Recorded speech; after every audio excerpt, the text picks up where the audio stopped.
మేము ఏం తక్కువ చేసామండి? మీకు దండం పెడతాం చంద్రబాబు నాయుడు గారు. మమ్మల్ని ఎందుకు ఆటో డ్రైవర్లు ఏడిపిస్తారండి?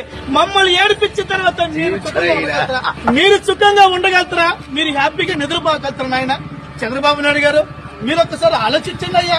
పవన్ కళ్యాణ్ గారు, ఇది ఒక 2 గంటల సేపు సినిమా కాదండి, ఇది మా జీవితం అండి. ఇది మా జీవితం అండి. ఇది మా జీవితం అండి.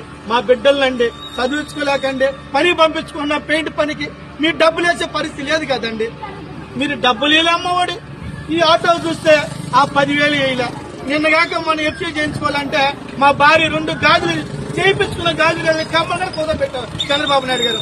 ఈ రాష్ట్రంలో మేమే కాదండి, ఈ నెల్లూరు సిటీలో కాదండి, ఈ ఆంధ్ర రాష్ట్ర ప్రజలు ఆటో డ్రైవర్లు అందరూ టాక్సీ డ్రైవర్ల కానించి ఆటో డ్రైవర్ల కానించి చాలా ఇబ్బందులు పడుతున్నారు చంద్రబాబు నాయుడు గారు.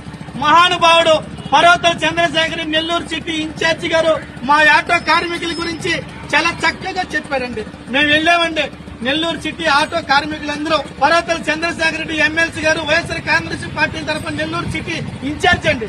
మహానుభావుడు అండి, దేవుడండి. అతను చంద్రశేఖర్ రెడ్డి గారు దేవుడండి. జగన్మోహన్ రెడ్డికి నిజమైన నాయకుడు అండి చంద్రశేఖర్ రెడ్డి గారు. నిజమైన నాయకుడు అండి.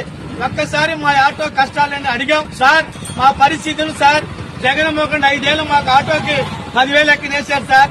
అమ్మఒడి వచ్చింది సార్, పెన్షన్లు అన్ని వచ్చాయి సార్. ఇప్పుడు ఏమీ లేవు సార్.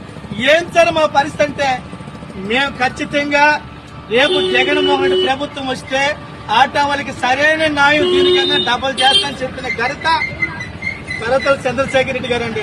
మా ఆటో కార్మికులకి ఎంతో మేలు చేసిన వ్యక్తి, మంచి సలహా చెప్పిన వ్యక్తి చంద్రశేఖర్ రెడ్డి గారండి. చాలా ఇబ్బంది పడుతున్నాం, చాలా అంటే చాలా ఇబ్బందులు పెడుతున్నాం. ఈ ఒక్క పథకాలు ఇచ్చుకుంటూ వస్తే పల్లెలో జనాలు వస్తారు, ఆ జనాలు కానీ లేరు.